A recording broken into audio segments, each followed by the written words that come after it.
Audio one. घर परिवार भी एक शरीर है।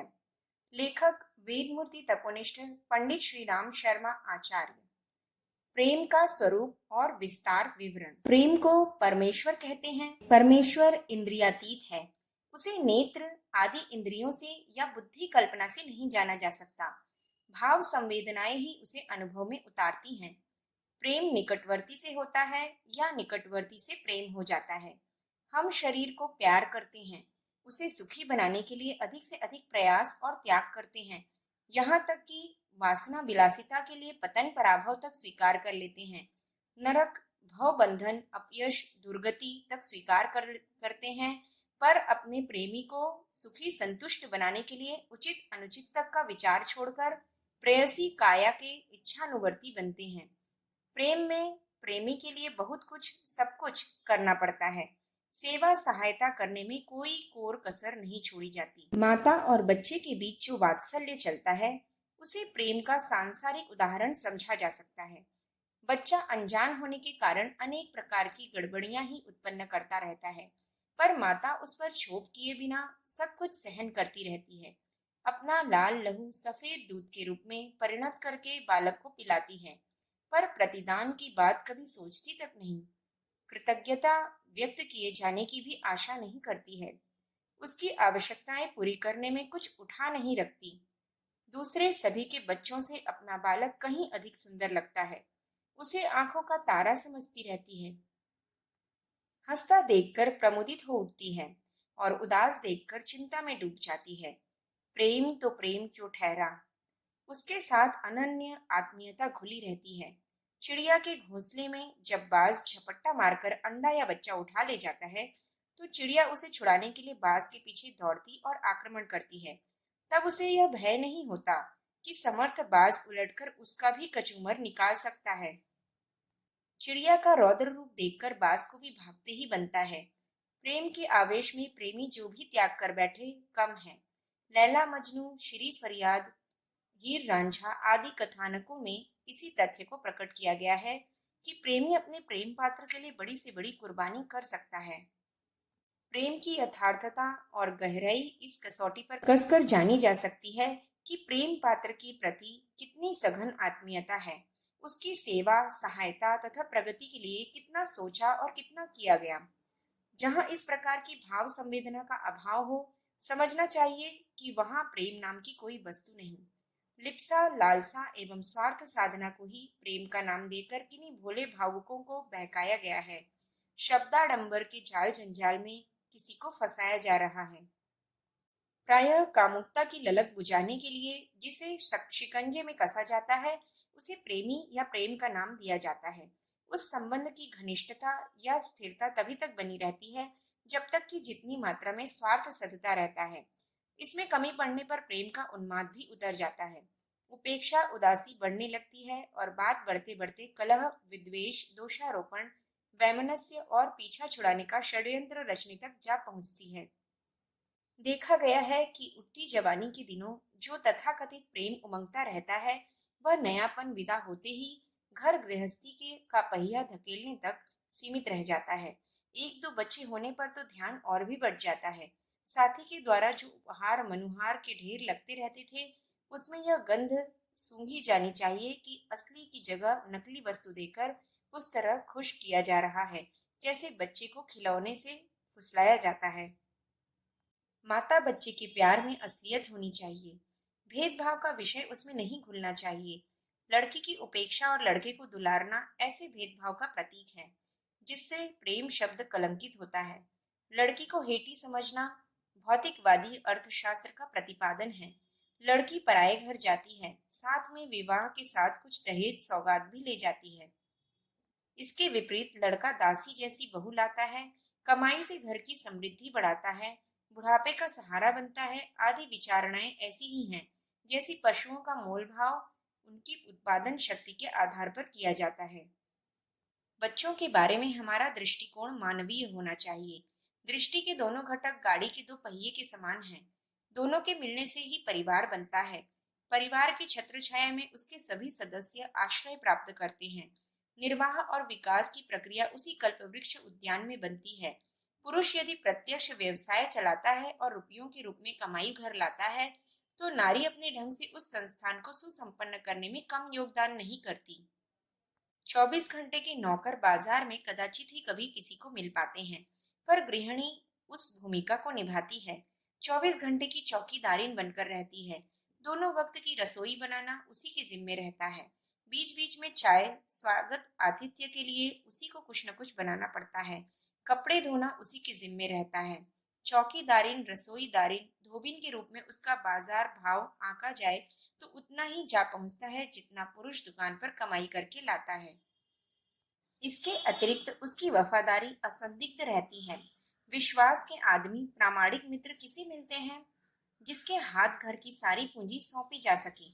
ऐसा सहचर पाकर मनुष्य अनुभव करता है कि उसने कोई दैवी अनुदान प्राप्त कर लिया है। लड़की जिस घर में जाती है उसमें प्रेम भाव का, संवेदना का झरना बहा देती है। पति को इतने उच्च कोटि की प्रणव संवेदनाएं मिलती हैं जिन्हें पाकर वह अपनी अपूर्णता को पूर्णता में विकसित हुआ अनुभव करता है। घर के अन्य सदस्य भी उनका अभिनव आतिथ्य, सत्कार, सम्मान पाकर सोचते हैं कि उनके मुरझाए जीवन में बसंती माहौल ने प्रवेश किया है। इन सब संवेदनाओं का मूल्यांकन भौतिक धन संपदा के रूप में नहीं किया जा सकता है। यह आत्मिक अनुदान है जिसकी तुलना कल्पवृक्ष से ही की जा सकती है। ऐसी महत्वपूर्ण संतान उत्पन्न करने के उपलक्ष्य में माता को, पिता को, समूचे परिवार को असाधारण आनंद अनुभव करना चाहिए। पर दुर्भाग्य यह है कि उसका उल्टा मूल्यांकन किया जाता है। इतना श्रेय संपादित करने वाली, दूसरे के घर में गृहलक्ष्मी बनकर प्रवेश करने वाली लड़की को क्यों उपेक्षित किया जाए, क्यों तिरस्कृत, क्यों उसका मूल्य गिराकर आंका जाए। अपनी लड़की दूसरे के घर जाती है तो दूसरे की लड़की अपने घर भी तो आती है। कन्या के रूप में एक हाथ विवाह के समय उसे विदा करते हैं तो दूसरे हाथ से किसी दूसरे के घर से उसे वधू के रूप में प्राप्त भी तो कर लेते हैं। यह मात्र अदला बदली हुई। यह कहाँ हुआ कि अपना उत्पादन चला ही गया हो और उसके बदले कुछ न मिला हो। यदि कन्याओं का उत्पादन घट जाए या समाप्त हो जाए तो वंश वृद्धि के लिए जो लालसा व्यक्त की जाती है उसका जड़ मूल ही नष्ट हो जाए। वंश चलाने का एक कठिन कार्य एकमात्र वधु को ही वहन करना पड़ता है। पुरुष का तो उसमें क्रीड़ा कौतुक जैसा योगदान होता है। गर्भधारण, प्रसव, स्तनपान, संरक्षण, भरण पोषण तो जननी के जिम्मे ही रहता है। पुरुष तो इन सब में दूरवर्ती भागीदार होता है। ऐसी दशा में पुत्र की कामना करने वाले वंश चलाने की, बुढ़ापे की लकड़ी खोजने वालों की भी इस मनोकामना की पूर्ति के लिए मनसा पूर्ण करने वाली मनसा देवी नारी का ही अनुग्रह प्राप्त करना पड़ता है। संतान चाहे लड़की हो या लड़का, नारी के शरीर और अंतराल में से निकला अनुदान ही है। ऐसे अमृत फल देने वाली को हेय उपेक्षित समझा जाए और उसकी अवज्ञा की जाए, यह चिंतन अदूरदर्शिता से भरा हुआ एक पक्षीय ही कहा जा सकता है। घरों में जब कन्या का जन्म होता है तो उदासी छा जाती है और जब लड़के का जन्म होता है तो खुशियां मनाई जाती हैं, बधाई बांटी जाती है। दैनिक व्यवहार में भी कन्या के भोजन, वस्त्र, दुलार, शिक्षा, चिकित्सा आदि में भी कमी की जाती है। बच्चे वस्तु स्थिति को समझते हैं, विशेषतया भावनाओं का अंतर तो उनकी समझ में और भी जल्दी आ जाता है।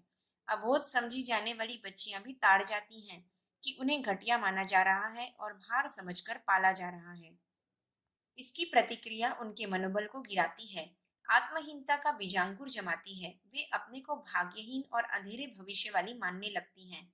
इसका परिणाम यह होता है कि उनका व्यक्तित्व जिस स्तर तक उभर सकता था उतना उभर नहीं पाता। वे आजीवन दबी, पिसी, पिछड़ी, गई गुजरी मनोभूमि की बनी रहती हैं। जिस घर में जाती हैं उस परिवार की भी उतनी सेवा सहायता नहीं कर सकती जितनी कि वे विकसित व्यक्तित्व के साथ लेकर जाने पर कर सकती थीं। शरीर से अपंग व्यक्ति की आधी शक्ति मारी जाती है। उसी प्रकार दबे कुचले मन वाला व्यक्ति भी अपनी स्वाभाविक प्रतिभा का एक बहुत बड़ा अंश गंवा बैठता है। यह वैसी ही निर्दयता है जैसे कि कुछ निष्ठुर भिखारी अपने बच्चे के अंग तोड़ मरोड़ कर इस लायक बना देते हैं कि वे आजीवन भीख मांगे। उनके विकास के लिए उन्हें कोई जिम्मेदारी न उठानी पड़े। रोते कलपते भाग्य को दोष देते वे भी अपने दिन काटें और हो सके तो अभिभावकों की आरंभ से ही कुछ सहायता करें।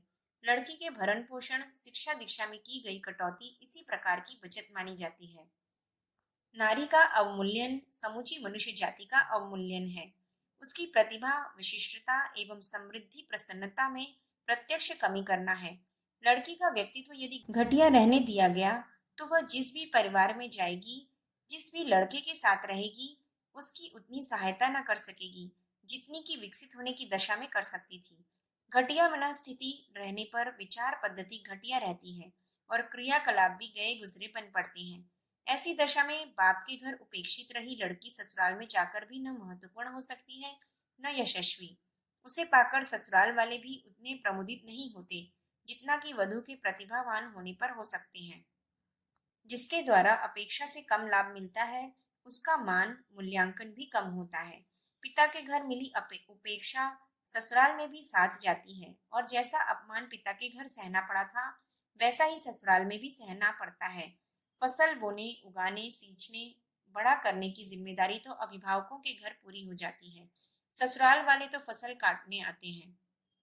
यदि बुराई, निराई, सिंचाई, रखवाली में उपेक्षा बरती गई है, तो उस फसल का समुचित लाभ काटने बटोरने वालों को भी कैसे मिल सकता है और अपने भाग्य को कैसे सराहा जा सकता है। बच्चों के नामकरण घर वाले ही करते हैं। जो नाम अभिभावकों ने रखा है, उसी से बाहर वाले भी पुकारते हैं। यदि माता पिता कन्या के अवतरण को भाग्यहीनता का चिन्ह मानते रहे हैं, तो पड़ोसी, संबंधी, ससुराल वाले ही क्यों उसे भाग्यवान समझने लगे और क्यों सम्मान देने लगे। इस प्रकार अपनी कन्या का भविष्य अंधकार में गया गुजरा बनाने की जिम्मेदारी प्रकारांतर से उन अभिभावकों को ही पड़ती है जिन्होंने उसे दुर्भाग्य सूचक माना और लड़की की तुलना में अपेक्षाकृत गया गुजरा व्यवहार किया। माता के लिए तो इस प्रकार की मान्यता और पक्षपात भरी नीति अपनाना और भी बुरा है।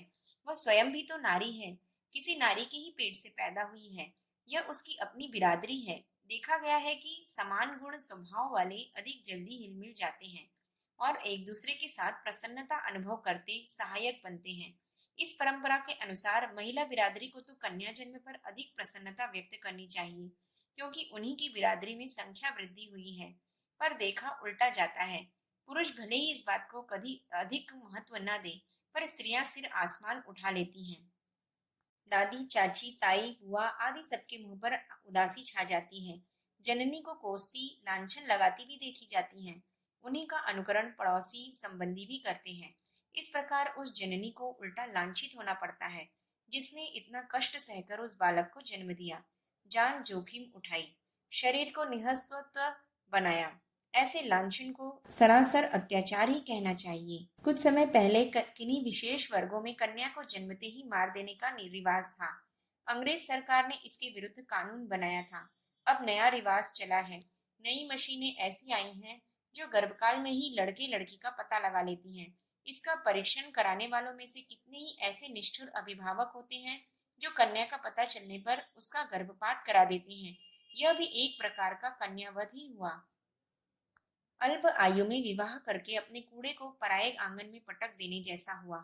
इससे अभिभावक सोचते हैं कि उनकी रोटी कपड़े की बचत हुई। ससुराल वाले सोचते हैं कि बालकपन से ही काम में जुटेगी तो उसी ढांचे में डल जाएगी, बड़े होने पर आनाकानी न करेगी, पढ़ने पढ़ाने का झंझट भी न रहेगा, जिससे कुछ कह सकने या कर सकने की बात न सोच पाए और सिर न उठा पाएगी। पालतू कबूतरों के पैर पंगु कर दिए जाते हैं। वे उड़ नहीं सकते, आंगन में या पिंजड़े में ही फिरते रहते हैं, काबू से बाहर नहीं हो पाते। पालने वाले उनका चाहे जब चाहे जैसा उपयोग कर सकते हैं। उड़ जाने, हाथ से निकल जाने का कोई खतरा नहीं रहता। ओछी बुद्धि यही सोचती है कि स्त्रियों के स्वावलंबी, शिक्षित एवं सुयोग्य बनने में उनसे खतरा है। वे किसी सीमा तक स्वतंत्रता की मांग कर सकती हैं, स्वावलंबी होने की सामर्थ्य संचय कर सकती हैं। इसलिए उन्हें कई तरह के बंधनों में आरंभ से ही बांध दिया जाए, उन्हें पढ़ने लिखने की सुविधा न दी जाए, घूंघट पर्दे में घर के पिंजड़े में कैद रहने का आदी बना दिया जाए, छोटी उम्र में जननी बना दिया जाए और बच्चों का भार लाद दिया जाए। ऐसी दशा में उनकी पराधीनता पूरी तरह पक्की हो जाती है।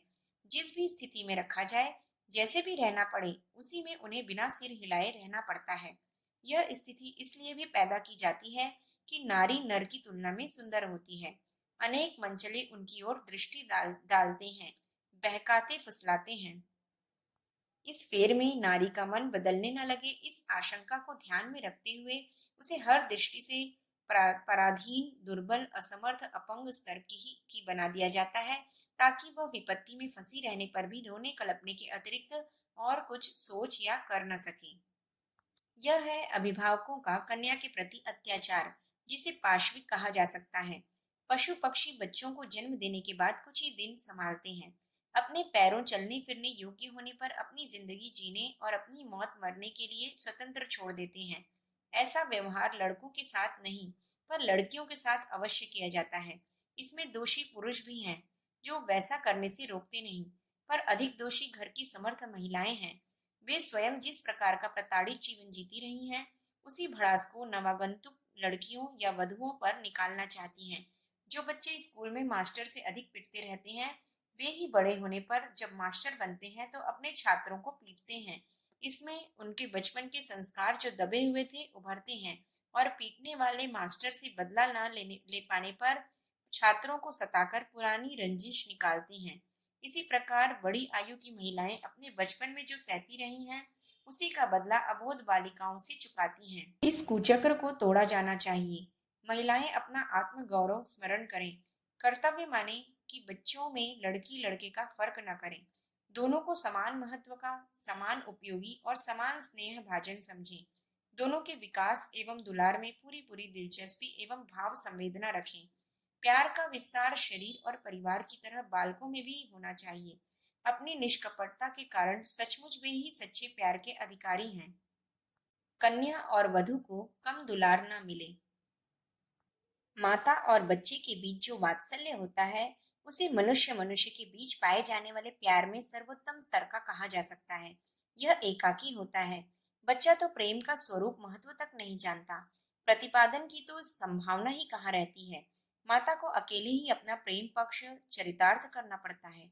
वही अपनी आत्मीयता का आरोपण बालक के ऊपर करती है और उसके सुख दुख में साझीदार रहती है। अपने अंतराल से निकला प्रेम बालक से टकराकर वापिस लौट आता है। इसे अपनी ही आत्मा की प्रतिध्वनि, प्रतीच्छाया भी कह सकते हैं। इसे मापदंड माना जा सकता है।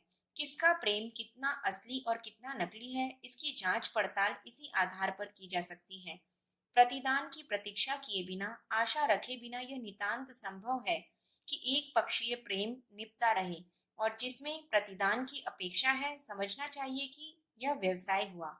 व्यवसाय में आदान के साथ प्रदान की शर्त जुड़ी रहती है। पैसे के बदले बाजार से वस्तुएं खरीदी जाती हैं। वस्तु ना हो तो कोई पैसा क्यों देगा? वस्तु हो किंतु पैसा चुकाने का प्रबंध ना हो सके, तो भी समझना चाहिए कि गाड़ी रुक गई। प्रेम में जहाँ उभय पक्षीय समानता की आशा की जाती है, उसे व्यवसाय स्तर का उपक्रम ही माना जाए। सर्वप्रथम प्रेम का आत्म विस्तार काया की परिधि से होता है। शरीर जिस प्रकार निरोग, परिपुष्ट और दीर्घजीवी बने, उसके लिए मन को संयम बरतना चाहिए। प्राकृतिक अनुशासन पालन करना चाहिए। इंद्रियों के बहकावे फुसलावे में नहीं आना चाहिए। जिह्वा और जननेंद्रिय की लिप्सा को काबू में रखा जाए। श्रम विश्राम का संतुलन बिठाए रहा जाए। उद्विग्नताओं के आवेश में संतुलन न खोया जाए। हंसते हंसाते रहा जाए और प्रसन्नता के वातावरण में हल्की फुल्की रीति नीति अपनाते हुए जीवनचर्या को सुव्यवस्थित रखा जाए, तो कहा जाएगा कि मन के माध्यम से चेतना ने काया के प्रति अपना कर्तव्य धर्म ठीक तरह निभाया। प्रेम में मित्र को प्रसन्न करने की बात को जितना महत्व दिया जाता है, इतना ही इसका भी ध्यान रखा जाता है कि साथी को कुमार्ग पर चलने की ढील या छूट तो नहीं दी गई। हित साधन के लिए सुविधाएं उत्पन्न करना ही एक मार्ग नहीं है, वरन उसके साथ सुधार के द्वारा सुखद संभावनाओं का भी सुयोग बिठाया जाता है। संयम का अंकुश इसी निमित्त है। इससे हाथी भी सही मार्ग पर सुरक्षा पूर्वक चलता है और चलाने वाले का भी अभीष्ट प्रयोजन पूर्ण होता है। जिह्वा और जननेंद्रिय का संयम पालने से काया को रुग्णता नहीं घेरने पाती। जो स्वाद के फेर में पेट से अधिक मात्रा में अभक्ष खाते हैं, उनका पाचन तंत्र बिगड़ जाता है। कामुक कल्पनाओं और क्रियाओं में डूबे रहने वाले मनोबल गंवा बैठते हैं। ओजस, तेजस और वर्चस की क्षति सहते हैं। कम श्रम करने वाले या अधिक दबाव में रहने वाले भी आरोग्य लाभ से वंचित रहते हैं। काया की स्वच्छता ही उसकी सुंदरता एवं सुसज्जा है। निर्मल वातावरण में रहा जाए, निर्मल उपादानों का उपयोग किया जाए, यह काया के साथ मन की प्रीति निभाए जाने की प्रक्रिया है। प्रेमधारियों में एक सबल पक्ष होता है, दूसरा कुछ निर्बल। सबल पक्ष का दायित्व अधिक है, माता की जिम्मेदारियां अधिक हैं, बालक की कम। मन की मन का दायित्व अधिक है, शरीर का कम। मन के आदेशों पर काया चलती है, विकृतियां मन में पैदा होती हैं। बाद में उस आदेश का अभ्यास शरीर को भी हो जाता है। आदतें इसी प्रकार बनती हैं, उनमें मन के आदेश को ही प्रमुख माना जाता है। शरीर तो अभ्यास होने पर ही उस आदत को पूरी करने का अनुरोध करता है। मन चाहे तो उस आग्रह को अस्वीकार भी कर सकता है। माता और बच्चे की तरह मन और शरीर का भी प्रेम संबंध है। इसकी सफलता तभी मानी जाती है जब सबल पक्ष दुर्बल पक्ष के को प्रसन्न नहीं रखे, वरन प्रेम पाठ की प्रगति के लिए ऐसे विधान भी करे तो प्रत्यक्षतः अप्रिय भले ही लगे, पर अंततः उत्कर्ष अभ्युदय में सहायक सिद्ध होते हैं। प्रेम में सुधार के लिए संयम बरतने, अंकुश लगाने की भी गुंजाइश है। प्रेम विस्तार का तीसरा चरण दाम्पत्य जीवन के साथ जुड़ता है। आम आदमी इसे यौनाचार की कानूनी परवानगी के रूप में देखते, सोचते एवं व्यवहार में लाते हैं, पर यह बहुत ही घटिया दृष्टिकोण है। इस उत्तेजना की पूर्ति तो वेश्याएं और भड़ुए भी करते रहते हैं। उनके बीच शरीर ही खरीदे बेचे जाते हैं। चापलूसी का निरर्थक शब्दावलंबन चलता है। कौन किसका कितना दोहन कर सकता है, इसी दांव पर बाजी लगी रहती है। लाभांश में जितनी कमी पड़ती दिखती है, उसी अनुपात से वह उपेक्षा बरतने लगता है। खोखलापन दिख पड़ने पर मुंह मोड़ लिया जाता है। इस प्रसंग में प्रेम शब्द का उपयोग बार बार होता है, किंतु उसका तात्पर्य स्वार्थ सिद्धि के अतिरिक्त और कुछ नहीं होता। यह अनाचार दाम्पत्य जीवन में भी चलता देखा गया है। पत्नी के लिए तो लोकलाज, धर्म भावना, भीरुता, अवसर का अभाव जैसे अनेक कारण आचरण की रक्षा के लिए मजबूत दीवार की तरह बने रहते हैं, और वह अभ्यास के अभाव में सारा जीवन किसी प्रकार काट लेती हैं। किंतु पति पर उतने बंधन न होने पर वह परनारी गमन तक उतर आता है। बात यहाँ तक बढ़ती है कि पत्नी के साथ भी वह वैसी ही रुखाई बरतता है जैसे चिर परिचित जानी पहचानी वेश्या के साथ उपेक्षा बरती जाती है। उठती उमंगों के दिनों में जिस प्रकार की मनुहार होती थी, उसका दर्शन भी दुर्लभ हो जाता है। विवाह बंधन में बंधे होने के कारण बच्चों की देखभाल और गृह व्यवस्था के कारण काम तो उसी से चलाना पड़ता है, पर संबंधों में गहराई न होने के कारण वह व्यवहार लकीर पीटने जैसा थोथा बनकर रह जाता है। वह मिठास नहीं रहती जिसका रसा स्वादन करके अंतःकरण पुलकित होता रहता है, जिसके कारण दो शरीर एक प्राण वाली उक्ति चरितार्थ होती है। उथले प्रेम में ही वह स्थिति बनती है जिसमें मन फट जाते हैं और शरीर संपर्क बना रहने भी तलाक से भी बुरी स्थिति बन जाती है। विदेशों में यह प्रचलन है कि असंतुष्ट पति पत्नी तलाक ले लेते हैं और अलग रहने तथा नया घर बसा लेने की छूट प्राप्त कर लेते हैं, पर यहाँ की परिस्थितियां भिन्न हैं। विवाह के बाद कुछ ही दिनों में कई बच्चे हो जाते हैं।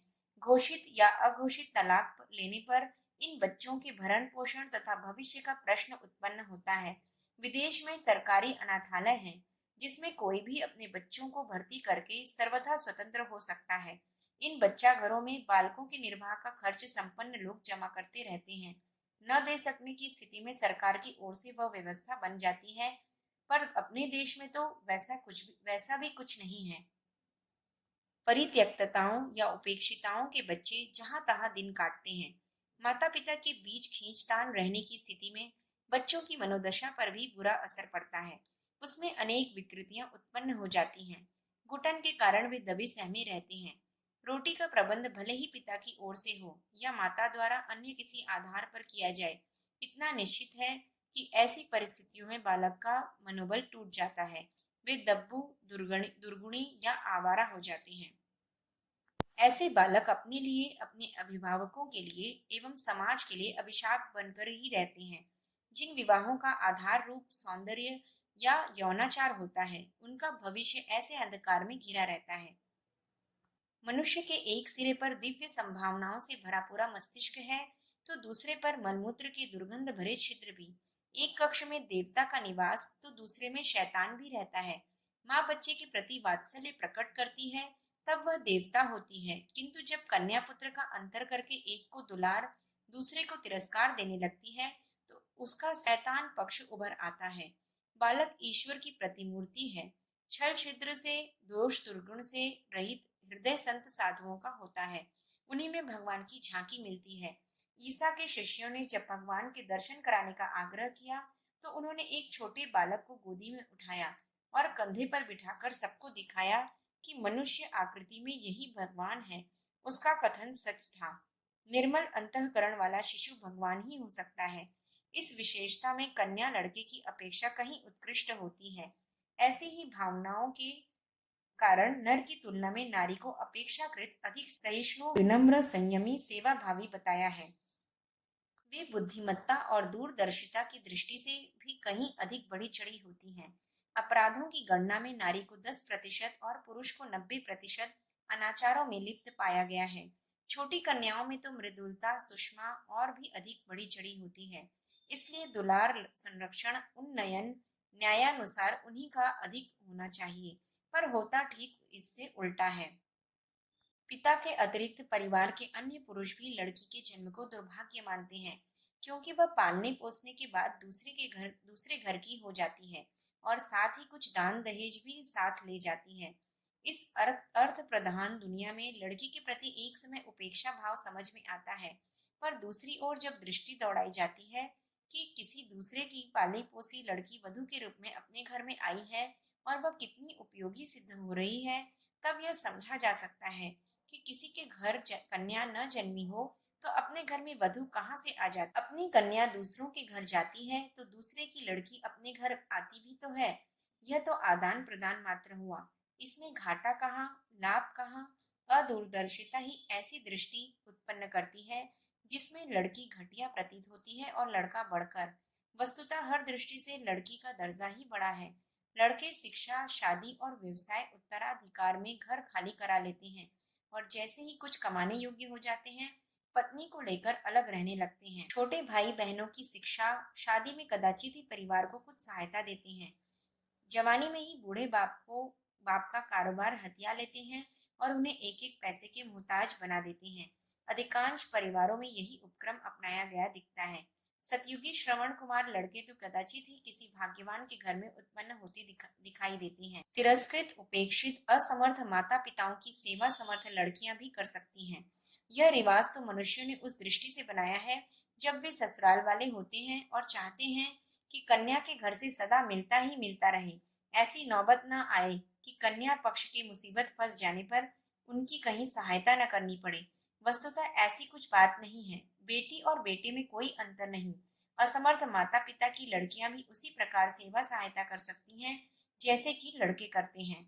इसमें कुछ भी ऐसा नहीं है जिसे अनुचित कहा जा सके। विपन्न परिस्थितियों में कितनी ही जगह ऐसा भी होता है कि पिता के न रहने पर कमाई का स्रोत बंद हो जाता है।